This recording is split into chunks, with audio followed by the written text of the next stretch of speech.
Hey everybody, Boise State beat writer Ron Counts here with Boise State long snapper Daniel Cantrell. Daniel, thanks for hopping on. How you enjoying the snow the last couple of days? It's been good. Had a lot of work with snow blowing, and we've gotten quite a bit up here at the parents' house. So it's been fun. I enjoy the snow, but it's a lot of work as well. Where is your parents' house? It's up by Lucky Peak, so a little bit out. Yeah, so I guess you guys dig it a little bit more. You guys are higher in elevation than us here in Boise, right? Yeah, we probably got about a foot and a half. Ah, nice. I love it, man. Being from Virginia, the snow is still kind of novel for me. So I'm like a kid out there. I want to build snowmen and make snow angels and just play in it. So let's jump into your career a little bit as a long snapper. When we're talking about unheralded heroes on a football team, we're always talking about offensive linemen, and I feel like long snappers are right there in that conversation. What is life like as a long snapper at a high level Division I college football program? Yeah, it's definitely, you don't get a lot of credit, just like a lineman. But it's a lot of fun. It's very rewarding because your teammates, they know the work that you put in. It's pretty much the same for all the specialists. Kickers get a lot more credit, but we don't put in nearly as much of the physical work during practice as all the other guys on the team. But our teammates realize that, and they also know that we were perfecting our craft, and it's always a one shot, one kill mentality whenever we get out on the field. So it's a lot more different. But if you want credit, it's not a position you want to get into. But if you want to be very vital to the team and put in some purposeful work, then it's a great position. It's such a specialized skill, and I'm sure it takes a lot of work away from the field. I'm curious, what first attracted you to the position? Well, honestly, my goals were to play linebacker or tight end for Boise State, and then I think it was 2018 when Brock Barr, he graduated in 17. The long snapping role opened up, and it was the first way to get on the field and play on the blue, which was my ultimate goal, to be a Boise State player. So that's kind of what drew me there. My dad, he snapped in high school, and he was thinking about doing long snapping in college, but he decided to go to the Air Force. So he introduced long snapping to me back at a young age. Okay. So you also snapped in high school? Yes. Nice. So what was it? I mean, you talked about wanting to play on the blue, when you first got here. What was that decision like? Was it a hard decision for you to kind of almost like give up on the linebacker and focus on long snapping? Kind of. The hardest part was whenever we'd be in practice and you'd watching the guys contact all the time, hitting hard, and then all of us specialists are over on the side, just kind of working on some little fundamental things or doing some helping out the punters with their drops, and you're just kind of standing over there. But it took a little while, but I got used to it and learned to enjoy it because my body feels a lot better. Now, if there's one thing that I loved about watching you snap, is that on almost every punt, you're one of the first guys down the field trying to make that tackle. It's obvious that you still have that linebacker mentality. So kind of a two-part question. How fun is it to fly down the field there and try and make that tackle on a punt? And where does that mentality come from? That definitely comes from, to answer the second half, that mentality comes from my growth as a football player. I mean, back at BK, it's always pound the rock, power football. Learned it from there. And then at Boise State, it's blue collar mentality. With the hammer, that was a big part. I just always wanted to try and get the hammer every single week. So that's where the mentality came from, trying to be the first one down. And then can you say the first part of the question again? Yeah. How much fun is that, just flying down the field on a punt, trying to make that tackle? Oh, it's a blast. I mean, being out there competing, that's what I visualize it as. I mean, I'm competing with Kala and Rodney, the Gunners. I'm competing with them to get down there, beat them down there. And we all see it as that, a competition. It's a blast. That's the nice thing about college is you can release before the ball is punted. So we pretty much have three gunners flying down there if they don't block me. That's a couple fast guys to be racing there. How often have you won that race? I mean, in game quite a few times. So you talked about carrying the Dan Paul hammer out. Tell me, what does that mean to you? And do you have any idea how many times you've done it in your career? I think I've done it 3 times, maybe 4 times in my career. And yeah, that means a lot to me. I never got to meet Dan Paul, But talking with Winston, he was a player. He was a teammate with him, and so he knew a lot about him, and he was able to tell me a lot. And he said that we were very similar guys with our mentalities and our how we live our lives, and just the history of the Hammer and Dan Paul. It means a lot to me. It's one of the most important traditions that we have at Boise State. And you're very, very connected to the Dan Paul Hammer. I think you actually made a Dan Paul Hammer, right? Tell me that story. What went into that? So yeah, my dad started watching Forged in Fire about 5 years ago, and we got into he first got into the forging process, and we've been making knives and other odds and ends, and made a coffee table with some hand forged attachments to it, and we were like, well, for my last season, let's make a hammer for the team.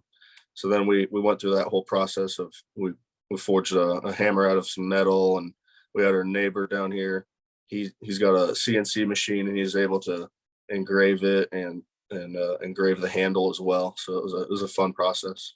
And you actually presented it to Coach Avalos, right? When was that, and what was that experience like? We finished it 2 weeks before UCF, I believe, and it was really cool. I showed it to Coach Av, and then the rest of the staff and everybody was just super excited to see it, and impressed as well that we were able to do that. So did you guys actually carry that hammer out onto the field this year for every game? Yep, for every game that was the hammer we carried out. That's so cool. So you're literally ingrained in the history of Boise State now. I mean, as an Idaho kid, what does that mean to you? Oh, I mean, that means everything. I mean, growing up watching Kellen Moore and then Winston, who's a coach, and Coach Miller, and playing with Leighton, all these guys. And now that I was able to be a player, and then I've got a piece of Boise State history as well, it means a lot to me. We've talked so much about your impact on special teams and your love of tackling. I saw that you had 9 tackles last season. Just thinking back on your career, is there one big hit, one big tackle that you'll always remember? I'd say the one in the UW against them in the Las Vegas Bowl. I think that was 2 years ago. That was a blast. Coach Pete told Coach Harsin after the game that they were trying to scheme me and make sure that they had somebody blocking me. So that meant a lot, knowing that they were trying to plan for me, but it still didn't work. You mentioned your dad introduced you to long snapping. What were some of the most important early lessons that he taught you about the position? How to hold the ball. That was probably the most important. You think it's a lot of people just say hold it like you're throwing it, but you got to adjust your fingers to get correct so that it doesn't flutter in the air, and that always took a while, and it's still a process that you're constantly learning. So what's the key there? I mean, are you gripping the laces? Or are you like how do you make sure it doesn't flutter? Yeah, so for me it's because it's different on everybody's hands, but for me I have a couple fingers on the laces, but then I make sure that my thumb isn't too straight. I got to have it up a little bit that way, and then that seems to help with making sure it flies straight. It's been working really well. Nice. And over the last several years, have you worked with a trainer outside of Boise State? Not the past couple of years. I've got Coach Riddy's very knowledgeable, so if I have anything, I'll ask him. And then Coach Collins, he was also a great point this past year. He's helping a lot. You mentioned Coach Ridd. I mean, he's a guy that's been around forever. Coach seems like almost every position. I mean, how much of a font of knowledge is that guy? Oh, he's awesome. He's been definitely one of my favorite coaches at Boise State. And also being a tight end for him for a year, I got to really know him more, and then just continuing to be a long snapper, building that trust and appreciation for him has been great. But yeah, he knows everything about the game. And so you mentioned it. You grew up in Boise, and you kind of touched on this earlier, but I want to ask the question again. How much of a dream come true was it for you to play on the blue that first time? I mean, running out of the tunnel is you can't put words to describe it. It's one thing to watch it, but when you're running out and hearing all of our fans shouting and screaming, it's the best feeling in the world. I think it's the best atmosphere that I've been in. I'm guessing you grew up watching most Boise State games. Is there one game that you'll always remember from your childhood? BYU, I think it was 16, blocked their field goal to secure the win. That one was sweet. Anytime we beat BYU, it's a great day. I was gonna say that Boise State guys always pick a BYU win. Yep. So I'm curious. Did you join the program as a walk-on, or are you a scholarship guy? I joined as a walk-on. And are you still the walk-on, or did you earn a scholarship? No, I earned a scholarship after the 17 season. Oh, so after your true freshman year? Yes. So I did, and then the next year I was the starting long snapper, and after that season ended, I got put on scholarship. So given what we just talked about, how much of a dream come true for this has been for you, what was that like to be put on scholarship? It was awesome. It showed, like we always say, it shows your hard work will pay off, and that's what it was. All the hard work I've been putting in over those 2 years paid off to be able to allow me to get a scholarship and get my schooling paid for. So it was definitely a huge blessing. So let's talk about the NFL a little bit. I mean, obviously, 99% of kids that strap on a helmet dream of playing in the NFL. How much of a dream is it of yours? I mean, yeah, like you said, everybody dreams of it, and it'd be a blessing to be able to do that, to be able to play the sport that I love. Any opportunity to play football for as long as I can and get paid for it, well, I mean, I'll definitely take that opportunity. So I'm excited for it, and it's going to be a blast. So it's not that often that a long snapper gets drafted. So there's going to be a process. What are your thoughts on, making a roster, getting a tryout, things like that? I mean, any opportunity, I'll take it and give it my best shot. I'm hoping I've got quite a few camps lined up that I'm going to go to. That'll get out in front of scouts, and my agent will be able to let me know how I'm looking. He'll be able to talk to the scouts and give me some more information. And so, yeah, I'm hopeful and going to be working hard for that. That kind of leads to my next two questions. What are your pre-draft plans in terms of where you're going to train and the camps you're going to go to, things like that? So, yeah, I'm training here at Boise. I got everything here. Our strength staff with Coach Kagi. They were nice enough to be able to train us.